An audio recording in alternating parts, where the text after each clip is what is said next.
Hello, and welcome to the very first episode of the Inside Picks podcast. I'm your host, Mike Owens, and each week I'll be giving you a preview, analysis, and breakdown of the biggest fighting combat sports. Before we get started, please make sure to like and share this video and subscribe to the Inside Fighting YouTube channel. So to start this series, I've gone with the biggest fight in combat sports this weekend, which is the UFC Saudi Arabia main event, the second UFC event in Saudi Arabia in history, which sees Israel Adesanya face Nassourdine Imavov, a battle of top 5 middleweights, number 2 versus number 5. Adesanya's record 24 wins, 4 losses. Imavov's record 15 wins and 4 losses. Two guys very much in different stages of their career at this moment in time. I think that's fair to say. Israel, first time in his combat sports career, he's coming off back-to-back losses. He's lost 3 of his last 4, obviously after an incredible title run. Imavov's in a much different position in his career, and this is obviously the biggest fight of his MMA career. He's coming off that 3-fight win streak over Roman Dolidze, Jared Cannonier, and most recently against Brendan Allen in Paris to cap off a great 2024. The central tension around this fight is how much Adesanya has left. I feel like it's fair to say that the best version of Adesanya beats the best version of Nassourdine Imavov, or at least the best version of what we've seen of Nassourdine Imavov, and I do feel like he will have to make improvements in this fight compared to what he's already shown us in order to have success against the former champion. Imavov, we know what he does well, or anybody who's watched him previously knows what he does well. He has very much a pressure style. He uses dirty boxing and clinch work in order to get into positions to use the threat of the takedown. That has been dare I say, a game plan that previous Adesanya opponents have used, and some have used to greater effect than others, but some have also been particularly unsuccessful. I think in order to have success in this matchup, he's really going to need to be on the front foot and push Adesanya back, mix in those takedowns through the clinch work, dirty box, and really try to score points and ultimately rounds against the former champion. Israel, anybody who's watched one of his fights knows what Israel Adesanya does. He is a magician on the feet, or at least he has been throughout his UFC career.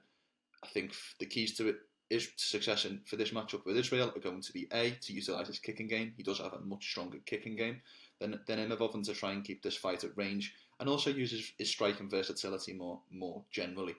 There has been a couple of videos come out from Adesanya's camp of him shooting takedowns on sparring partners. I don't anticipate him to go with a wrestling-centric game plan, but mixing in the takedown or two will of course be beneficial. The other point to mention about Adesanya, because there is a lot made of his recent losses, as I mentioned, he's coming off 3 of his last 4 fights have been losses to Alex Pereira, Sean Strickland, and most recently to now middleweight champion Dricus du Plessis. There is positives to take in all 3 of those losses. He was winning the first Alex Pereira fight.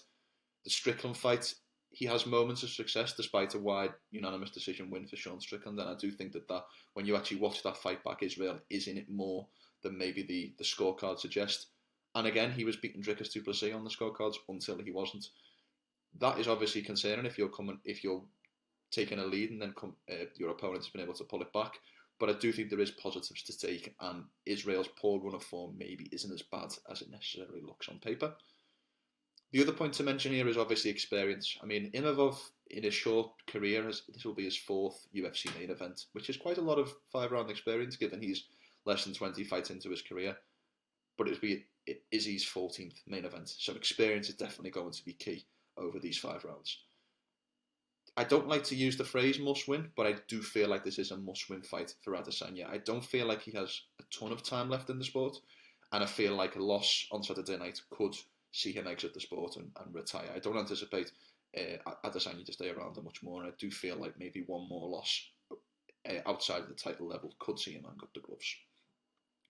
I do feel like, that being said, that Israel does have the necessary tools to navigate this fight correctly and ultimately score a clean and wide points decision over Nassourdine Imavov. I do think Imavov will have moments, but I do feel like his championship calibre and championship class will show through across the 5 rounds.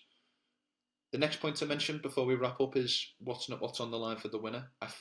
We have the middleweight title fight next weekend between Dricus du Plessis and Sean Strickland, and it feels as though Khamzat Chimaev will be next for that world title shot.